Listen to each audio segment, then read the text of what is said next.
ఏంటి మీకు అభ్యంతరం ఏంటి? ఆయన ఛాలెంజ్ విసిరారు, అలాగే హైడ్రా నేపథ్యంలో చాలా వ్యాఖ్యలు కూడా ఈటెలను టార్గెట్ చేస్తూ వీడియో కూడా పెట్టారు. ఎందుకు మీ అభ్యంతరం?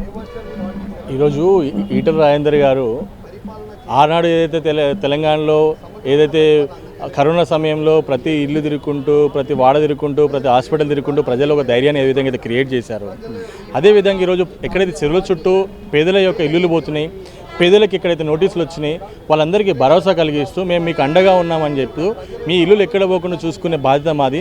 పెద్దవాళ్ళ ఇల్లులు ఎక్కడైతే పోతున్నాయో వాటికి మేము మద్దతు తెలియజేస్తాము.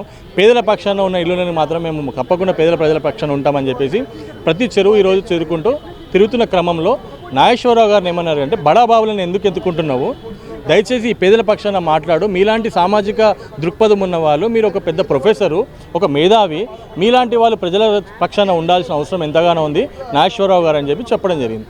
దానికి వారు సరే అనే మాట అనకుండా, నువ్వు బీజేపీలో పదవులు నువ్వు ఎలా తీపిచ్చావో తెలుసు, ఆర్ఎస్ఎస్ నీకు పదవి ఇవ్వంటుందని వారు ఒక లెఫ్టిస్ట్ వాది. ఆర్ఎస్ఎస్ గురించి వారికేం తెలుసు అండి?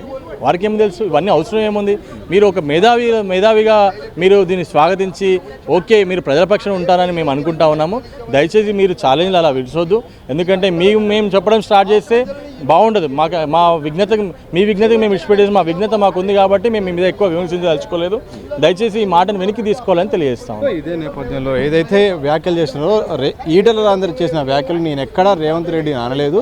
ఒకవేళ అంటే నేను వీడియోలు చేయడం కానీ నా వృత్తిని బంద్ చేస్తాను, ఒకవేళ అది నిరూపిస్తే ఈటెల రాజేందర్ ఎంపీ పదవికి రాజీనామా చేయడానికి సిద్ధమని కూడా ఛాలెంజ్ చేస్తారు. ఈటెల రాజేందర్ గారు అనడం కాదు, ఆయన మీడియా ఛానళ్ళనే ఇతర మీడియా ఛానల్ని రేవంత్ రెడ్డి గారిని రాబిన్ హుడ్గా ఆయన ప్రకటించడం జరిగింది.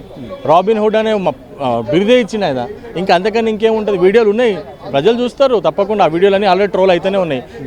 నాడేం మాట్లాడారు, నేడేం మాట్లాడారు, నిన్నేం మాట్లాడారు, అన్నీ ట్రోల్ చేస్తూనే ఉన్నారు. తప్పకుండా మీరు వారిని ఎత్తుకున్నారు. గతంలో కేసీఆర్ని ఎత్తుకున్నారు, తర్వాత వైఎస్ జగన్ ఎత్తుకున్నారు, తర్వాత డిప్యూటీ సీఎం పవన్ కళ్యాణ్ ఎత్తుకున్నారు, ఇప్పుడు రేవంత్ రెడ్డి గారిని ఎత్తుకుంటున్నారు. అంటే ఇది కరెక్ట్ కాదు.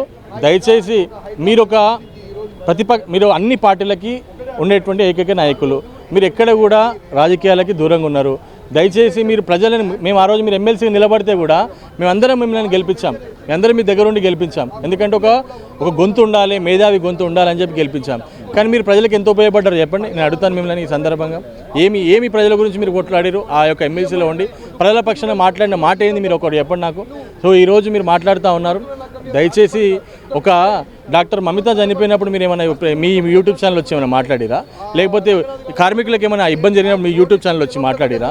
మీరు యూట్యూబ్ ఛానల్ అయినా నడుపుకోండి, లేకపోతే రాజకీయ నాయకుడైనా కండి. అన్నీ నేనే చేస్తా అంటే అది మీ మేధావితనం అనిపించుకోదని చెప్పి తెలియజేస్తాను.